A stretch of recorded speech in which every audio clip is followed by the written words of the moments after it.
एक तरफ है भारत और रूस की दोस्ती, यानी कि भारत के प्रधानमंत्री नरेंद्र मोदी और रूसी राष्ट्रपति व्लादिमीर पुतिन की दोस्ती, और अब दूसरी दोस्ती है भारत और यूक्रेन की, जिसमें प्रधानमंत्री नरेंद्र मोदी हैं और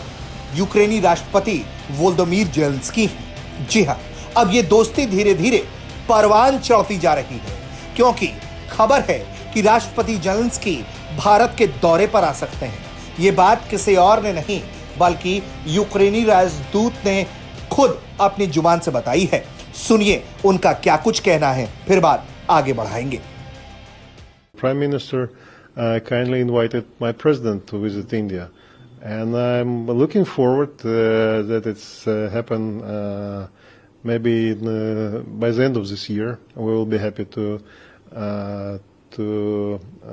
see the President Zelensky here, because it will be another step forward in our bilateral relationship. And it will be the great opportunity for the both leaders to spend a little bit more time on a discussion about the peace building process around the world. तो यूक्रेनी राष्ट्रपति भारत के दौरे पर इस साल के अंत तक आ सकते हैं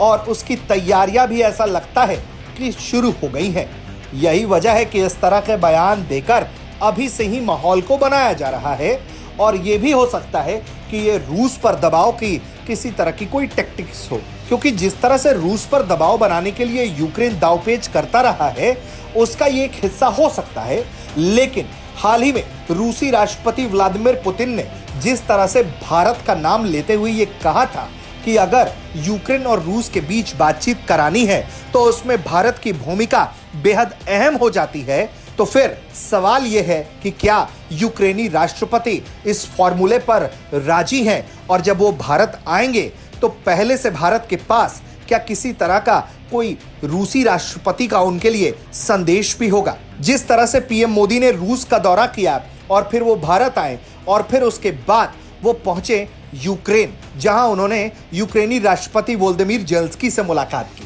और इसके बाद पीएम नरेंद्र मोदी ने अमेरिकी राष्ट्रपति जो बाइडेन से भी बात की और रूस के राष्ट्रपति व्लादिमीर पुतिन से भी बात की। ऐसे में सवाल यह है कि क्या अब भारत किसी ऐसी भूमिका में आ चुका है जिसके जरिए शांति का रास्ता तलाशा जा सकता है, और क्या जिस तरह से अब यूरोपीय देश, जिस तरह से इटली की पीएम जॉर्जिया मेलोनी भारत का नाम लेते हुए ये कहती है कि भारत यूक्रेन और रूस के बीच में बातचीत और शांति समझौता कराने में अहम भूमिका निभा सकता है, तो क्या भारत वाकई में अब उस दिशा में बढ़ चुका है, और क्या रूसी राष्ट्रपति के नाम लेने के बाद अब यूक्रेन इस बात को समझ चुका है कि अगर रूस से कोई बात मनवानी है तो फिर जरिया उसका भारत हो सकता है। और यही वजह है कि जब रूसी राष्ट्रपति का बयान आता है तो उसके कुछ दिनों बाद ही यूक्रेन के जो राजदूत हैं वो ये कहते हैं कि इस साल के अंत तक भारत दौरे पर यूक्रेनी राष्ट्रपति आ सकते हैं और दोनों देशों के बीच बड़ी बातचीत हो सकती है,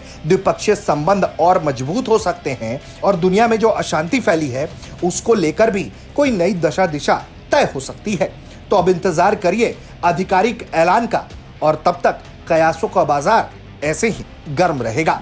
ब्यूरो रिपोर्ट, भारत तक।